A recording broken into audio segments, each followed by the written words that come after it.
آپ کے گھر میں موبائل استعمال ہو رہا ہے، گھر کی لڑکیاں موبائل چلاتی ہیں، گھر کی عورتیں موبائل چلاتی ہیں. موبائل چلانے کا طریقہ کیا ہونا چاہیے اللہ نے قرآن میں بیان کر دیا.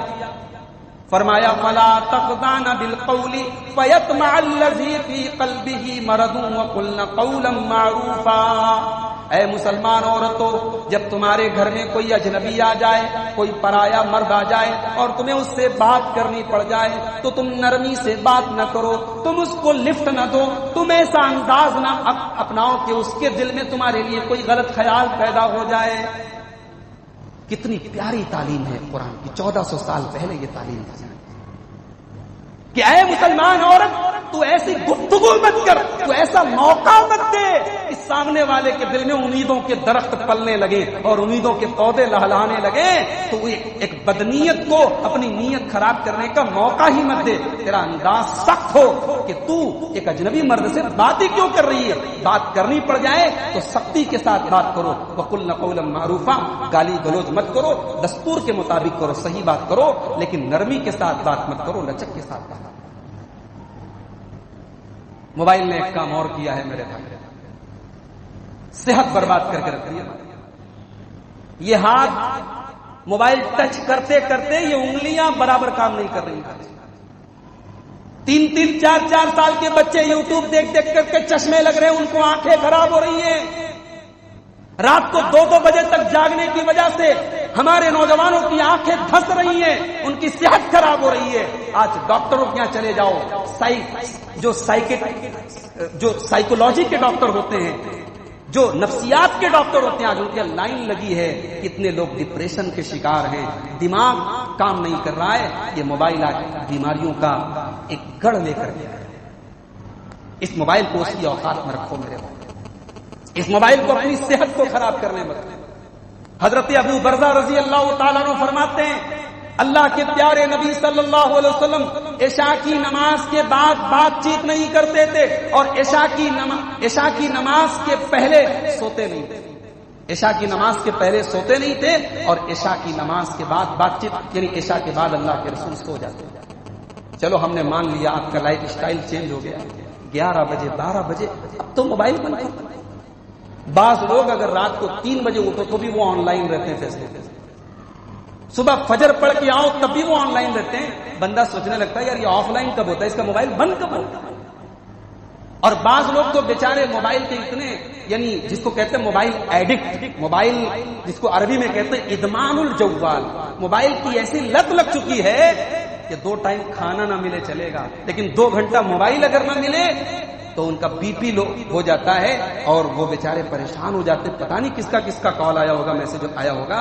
تو یہ موبائل آج ہماری صحت پر بھی میرے بھائیوں حملہ کر رہا ہے. اس موبائل نے کتابوں کے مطالعے کا شوق ختم کر دیا. لائبریریاں بند ہو گئی، کتابیں دیمک چاٹ گئی، کتابیں گرد و غبار سے ہٹ رہی ہیں، کتابیں کوئی پڑھنے والا نہیں ہے. اور میں اور لوگوں کی کیا بات، یہ ہمارے مدرسے کے طلبہ بیٹھے ہیں. علماء اور طلبہ کا حال یہ ہے کہ کبھی کبھی بھولے سے بھٹکے سے کسی کو کوئی مقالہ لکھنا ہو، کسی کو کوئی مضمون لکھنا ہو تو آدمی لائبریری جاتا ہے، ورنہ ماشاءاللہ موبائل سے سارا کام چل جاتا ہے. لیکن ایک بات یاد رکھیں، میں اپنے عزیز طلبہ سے ایک بات کہنا چاہتا ہوں، کتاب کی جگہ موبائل نہیں لے سکتے. آج میں اپنے موبائل کی اگر بات کروں، میرے موبائل میں سینکڑوں کتابیں ہیں، مگر آپ پوچھیں عبد الغفار صاحب آپ نے اس میں سے کتنی کتابوں کو پڑھا ہے؟ سرسری دیکھا ہوگا، کوئی چیز تلاش کیا ہوگا، سرچ کیا ہوگا. موبائل مطالعے کے لیے نہیں بنا ہے بھائی. کتاب کی جگہ کوئی نہیں لے سکتا.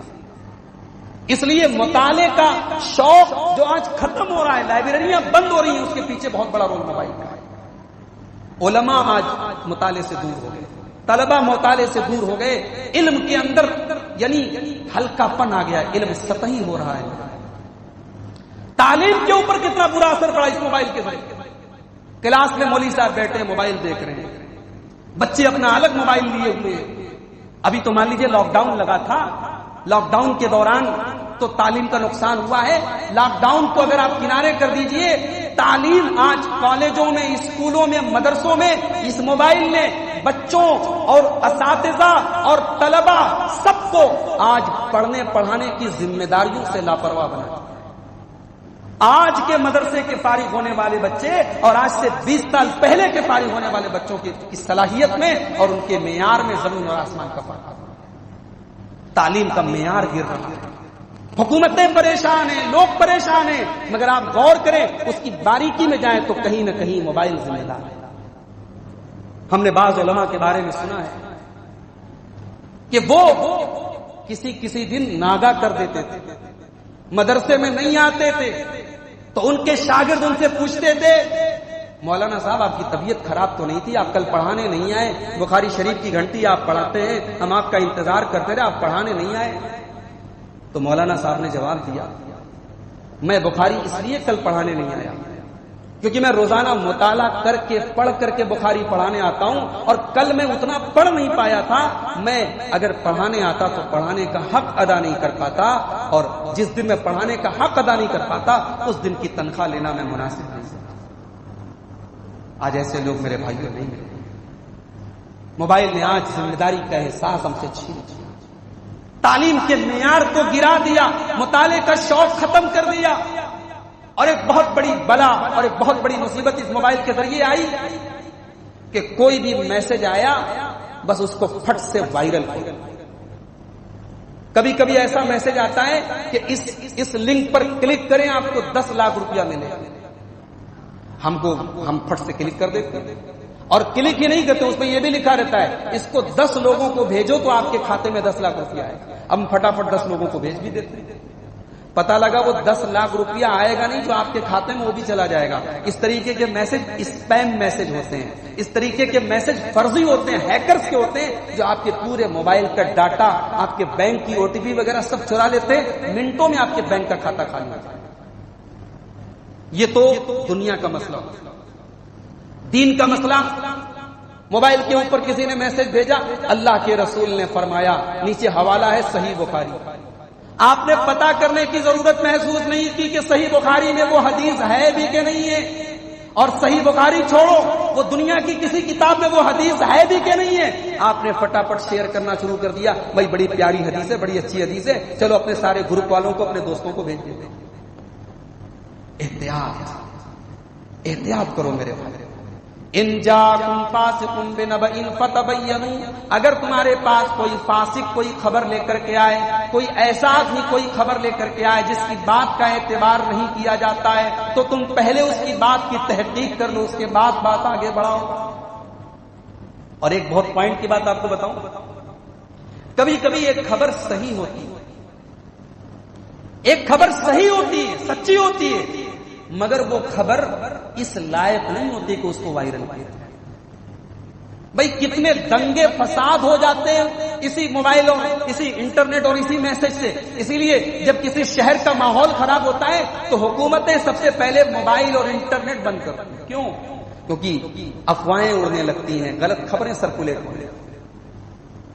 اسی لیے اللہ نے قرآن میں فرمایا وَإِذَا جَاءَهُمْ أَمْرٌ مِّنَ الْأَمْنِ أَوِ الْخَوْفِ أَذَاعُوا بِهِ, اے ایمان والو, جب تمہارے پاس کوئی اچھی خبر آئے یا بری خبر آئے, مسلمانوں کی کامیابی کی خبر آئے یا ناکامی کی خبر آئے, اذاعوا به, تو تم اس کو پھیلانے مت لگو.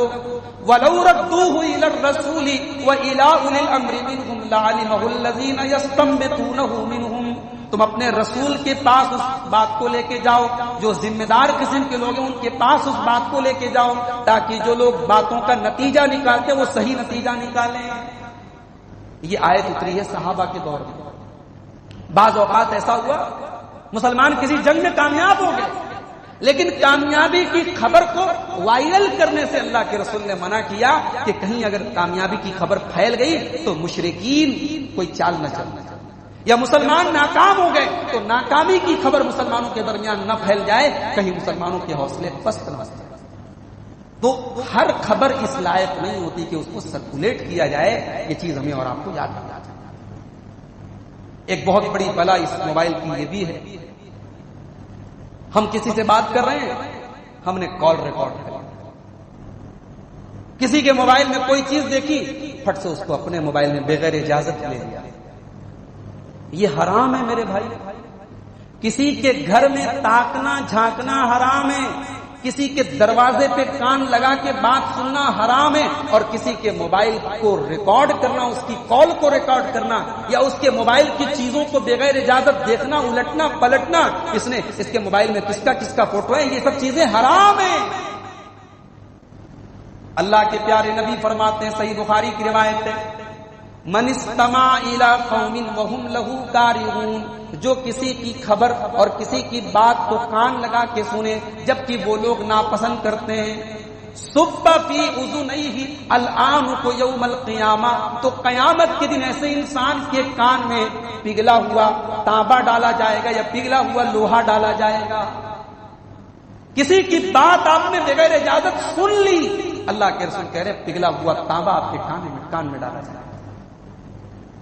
ایک حدیث میں اللہ کے نبی نے فرمایا، من تتبع عورت اخیہ المسلم، جو اپنے مسلمان بھائی کی آبرو کے پیچھے لگ جائے، اپنے مسلمان بھائی کی چھپی ہوئی چیز کو دیکھنے کی کوشش کرے۔